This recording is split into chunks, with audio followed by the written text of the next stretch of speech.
the U.S. government.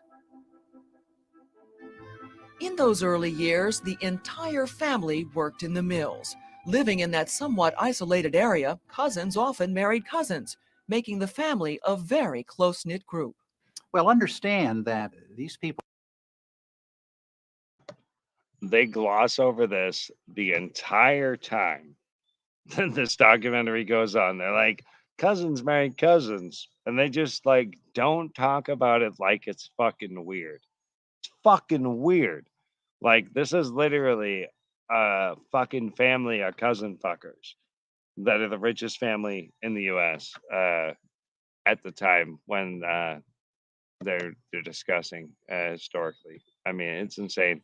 I went back live on YouTube just for a second to give them a little another clip. So were French welcome immigrants. YouTube if you're They didn't watching over speak the there. language well. They were in a very dangerous business where people were getting injured and killed all the time trying to make gunpowder. I mean, one spark and there was a very large explosion. So they did kind of stick together.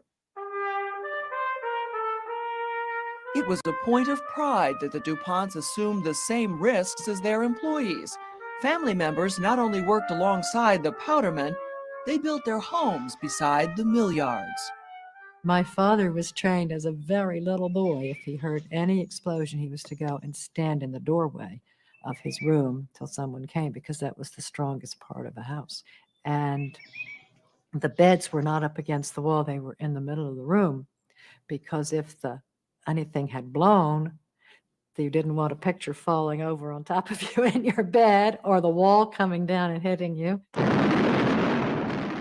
Despite all the precautions, there were many accidents in those early years. One horrific explosion in March 1818 killed 40 workers instantly and shook the ground as far away as Pennsylvania. These accidents were tough on Irénée, but he never thought of giving up. The company, to a certain degree, gave a purpose for the family. The company becomes a statement to them of their worth. It becomes a statement of their patriotism to their new country. DuPont would provide the U.S. government with explosives in every war, beginning with the War of 1812. Though these early conflicts provided steady profits, Irénée was plagued by a shortage of working capital. Every dollar earned went toward rebuilding or expanding.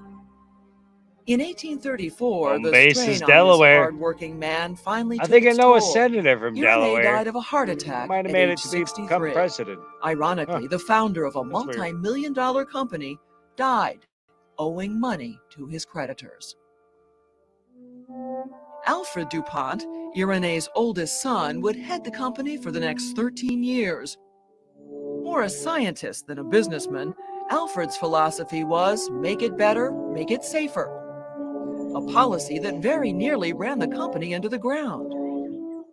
Fortunately, his younger brother Henry, a West Point graduate, took over in 1850. Known as the General, Henry had an entirely different outlook.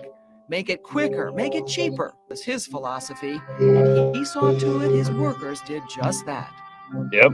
It was Succeeded under Henry too. that the company first started making a profit, thanks to his skill as a manager, as well as to the country's great push westward. What's happening is that the United States is growing as a nation.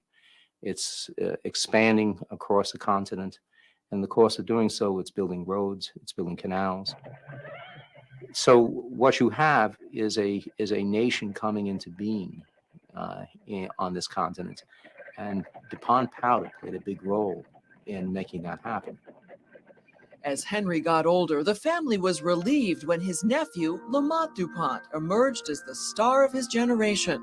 Lamont seemed to have it all. He was tall, good-looking, and a gifted chemist. But in 1884, Lamont was at Ropano, a dynamite plant he had started in New Jersey,